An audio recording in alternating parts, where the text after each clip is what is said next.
Halo semuanya, perkenalkan nama aku Novrianti Nurjani Sigalingging. Pada kali ini saya ingin membuat tugas saya yaitu mata kuliah kewarganegaraan.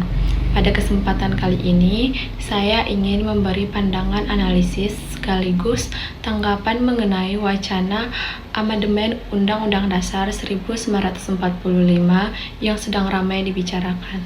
Pertama, amandemen Undang-Undang Dasar 1945 adalah bukan hal yang baru, karena sebelumnya sudah pernah dilakukan sebanyak 4 kali pada periode 1999 sampai 2020. Hasil dari amandemen saat ini cukup signifikan. Misalnya, adanya pembatasan masa jabatan presiden hanya 2 periode, penguatan lembaga-lembaga negara, dan juga memperjelas sistem demokrasi di Indonesia, yang dimana amandemen bisa memberi dampak positif jika dilakukan dengan benar, dengan niat. Nah, yang kedua itu mengenai wacana amandemen saat ini. Dari video yang saya tonton terlihat ada perbedaan pandangan, yaitu dimana pada pihak pro atau pihak setuju berpendapat bahwa amandemen itu perlu dilakukan agar Undang-Undang Dasar lebih relevan dengan kondisi zaman sekarang. Misalnya untuk mengatur hal-hal baru terkait pembangunan atau memperkuat fungsi lembaga negara agar pemerintah lebih efektif. Di mana ada juga pihak kontra atau pihak yang menolak, menekankan bahwa wacana ini berpotensi disalahgunakan oleh elit politik. Nah, kekhawatiran terbesar adalah amandemen dijadikan jalan untuk memperpanjang masa jabatan presiden atau sekedar memenuhi kepentingan kelompok tertentu, bukan rakyat.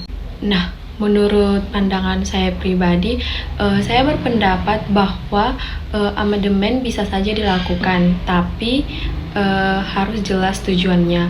Kalau semisal tujuannya itu untuk memperkuat demokrasi, mempertegas perlindungan hak rakyat, serta meningkatkan kesejahteraan, tentu itu adalah hal yang baik. Namun jika tujuannya hanya demi kepentingan elit politik, maka amandemen akan berbahaya karena bisa mengancam demokrasi yang sudah kita bangun sejak reformasi. Nah, karena itu amandemen seharusnya tidak boleh dilakukan secara terburu-buru dan tertutup.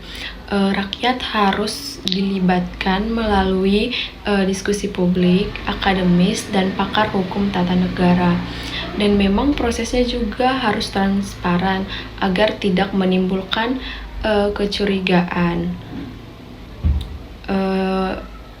Selanjutnya itu amandemen Undang-Undang Dasar 1945 adalah hal yang sangat penting karena ini menyangkut dasar hukum tertinggi negara kita.